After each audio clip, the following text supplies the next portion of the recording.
banakia Bukavu iko sawa wanaleta renfort. Njoo hapa wanakuya kabisa saa hii.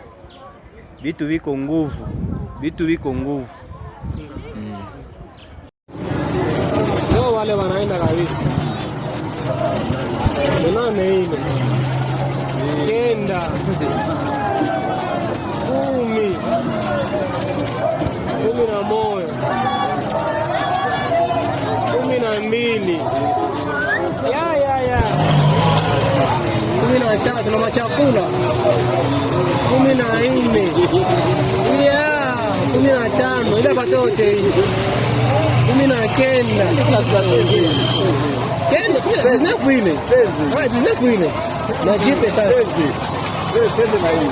16 sasa.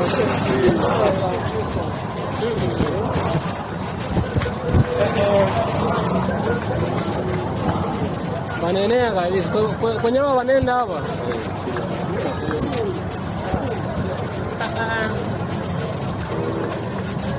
Mashefu.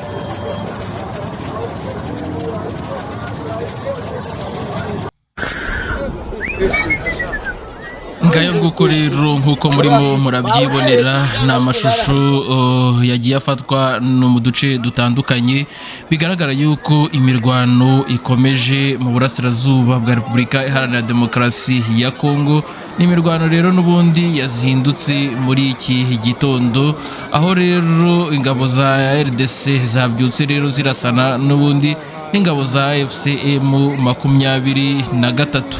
Ni ngabo rero zirimo iza RDC z'u Burundi Wazalendo ziri kurasa ibisasu biremereye muri centre ya Katogota iri muri territoire ya Uvira na Kamanyora muri territoire ya Warungu, mu gusubizanya rero na FCM 23 nayo iri kurasa muri groupement ya Itara Ruvungi muri territoire ya Uvira igenzurwa n'ihuriro ry'ingabo za leta ya RDC. Ihuriro rero ry'izi ngabo za leta ya RDC ryarashe rero ku musozi wa Ngomo uri hakurya ya centre ya Kamanyora, hazamuka nkuko mwabibonye hazamutse umwotsi mwinshi w'umukara. Amakuru rero aturuka muri aka gace yemeza ko uwo munara ari uwa Vodacom ari wo wabashije kuraswa rero kuva tariki ya 2 n'ubundi kuboza mu bice byo mu majyaruguru ya Uvira nkuko muri kwibona mu mashusho biri mu kibaya cya Rusizi. Nibyo rero bya Warungu hariya muri kureba kuba imirwano ikomeye iri kubera, hari kwifashishwa rero imbunda ziremereye zirasakure nkuko muri kwibona mu myotsi iri kugenda igaragara nkuko turi kugenda tubakurikiranira izi nkuru. Mwabonye kandi abasirikare benshi ngira ngo ni imodoka babashije kuzibara, ni imodoka zigira muri 16 ngewe nabashije kubara n'amaso yanjye, nazo zagaragaraga yuko nazo ari ramforo cyangwa se zigaragaza ubwiyongere bw'abasirikare ku rugamba bavaga Goma abandi berekeza aho imirwano iri kubera mu nce za Bukavu, nyuma yuko ingabo za Wazalendo ndetse na FARDC zari zimaze gutangaza yuko mu gihe gitoya cyangwa se mu minsi mike bazaba bamaze kwigarurira utu duce dutandukanye.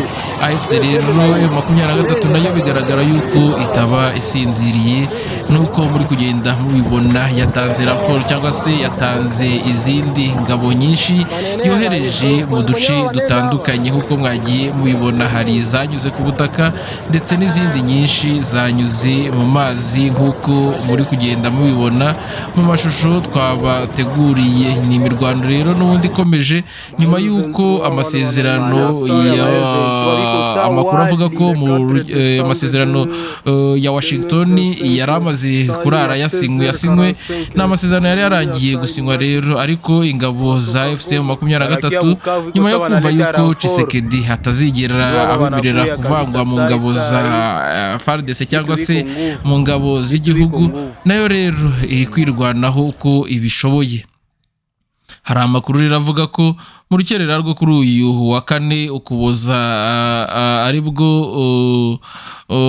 umutwe kabuhariwe w'abarwanyi ba AFC 23 wateye ikigo cy'ingabo z'u Burundi zicamo abasirikare benshi, abandi barundi benshi bafatwa mpiri. Nkuko rero muza kugenda mubibona ku rubuga rwacu rwa WhatsApp, ngira ngo utarabikora ashake The Quick Times News ya WhatsApp, hanyuma tujye tureba amashusho amwe namwe tutabasha gushyira ku mbuga nka YouTube kubera ibihano tuba twanga kwakira.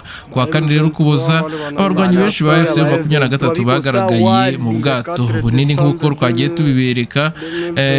Ni ku munsi n'ubundi w'irahira ry'amasezerano bagaragaye muri ubu bwato bunini berekeza i Bukavu buturutse i Goma. Bagiye rero kwifatanya na bagenzi babo ku rugamba nk'uko bigenda bigaragara mu mashusho twagiye tubategurira atandukanye. Ni The Quick Times News nk'ibisanzwe, nta kindi rero usabwa uretse kureba hasi handitse subscribe ugakandaho, hanyuma tugakomeza kubana 5 kuri 5 mu makuru nk'aya ngaya ndetse n'andi atandukanye.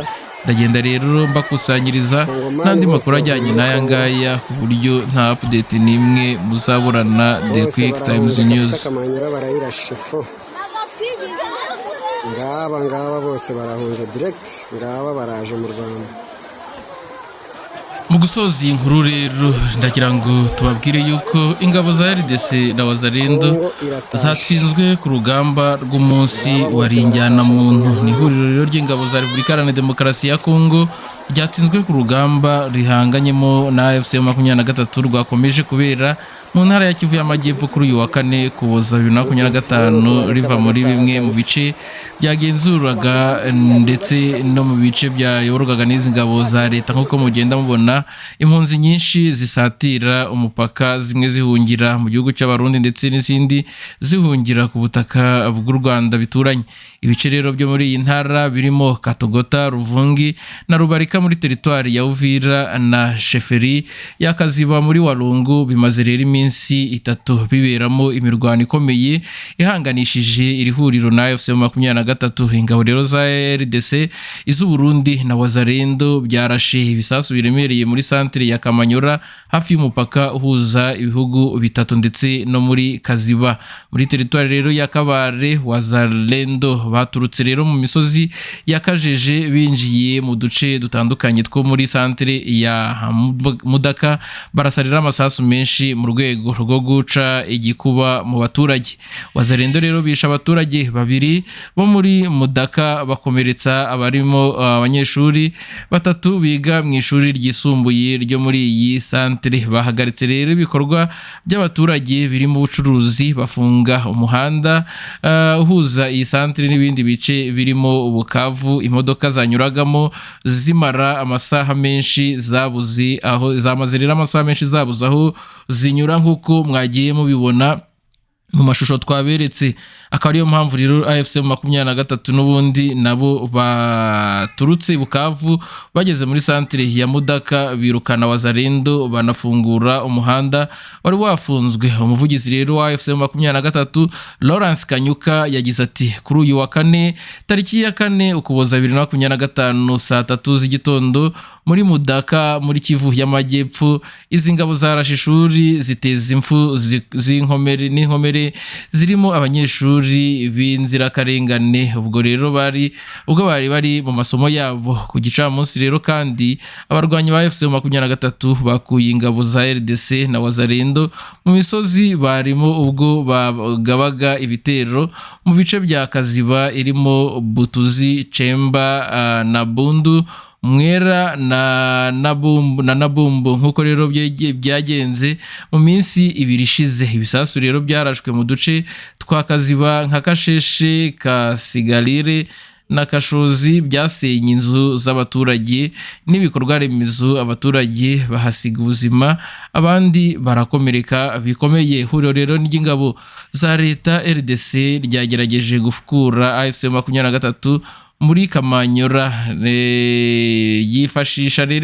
zifashishije intwaro ziremereye nka BM Grade, indege ya Sukhoi 2025 na drone z'intambara, ariko ntacyo byatanze kuko iracyahagenzura. Icyakoze bamwe mu baturage ba Kamanyora bo bagize ubwoba cyane ko hari bagenzi babo bishwe n'ibisasu. Ababarirwa rero mu magana bafashe icyemezo cyo guhungira mu Rwanda no mu bindi bice byo muri RDC, bizera ko bitekanye nk'uko mwagiye mubibona mu mashusho atandukanye twagiye tubategurira. Nta kindi rero usabwa nk'uko twasanzwe tubigenza, utarabikora kandi subscribe, hanyuma tujye twibanira 5 kuri 5 mu makuru na breaking news muri izi ntambara ziri kubera mu burasirazuba bwa Kongo.